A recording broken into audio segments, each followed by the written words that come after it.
अरे simply green tea बना दिए मेरी जरा, आज तो लंबी वॉकिंग करूंगा। ग्रीन टी में फिनाइल ना मिला दूं? देखिए क्या हालत हो रही जेठ जी की। सुबह के 4 बजे से उठकर शुरू हो जा कुटर कुटर कुटर कुटर, हमें और ना सोन देता। अरे कुछ कह रही है कि जल्दी बना दे।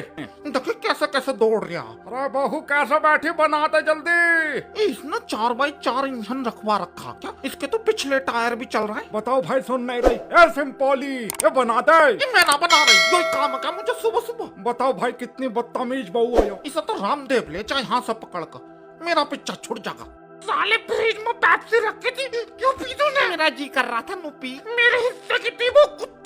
देख बदतमीजी मत कर मेरा भाई। देख देख बात सुन। क्या सुनूं तेरी बात? अब देख एक बात बताऊं, तू सोतेला है तो तेरा हमारे घर में कोई हिस्सा नहीं। कौन करता है ये बात तेरे से? ऐसा मुझे लगा है। अच्छा, मुझे भी कभी कभी लगता है। क्या लगता है? कि चप्पल गोबर में लपेट कर तेरे थोपड़े पे बजाऊं। ये मजाक मैं साले तेरा गला घोट दूं।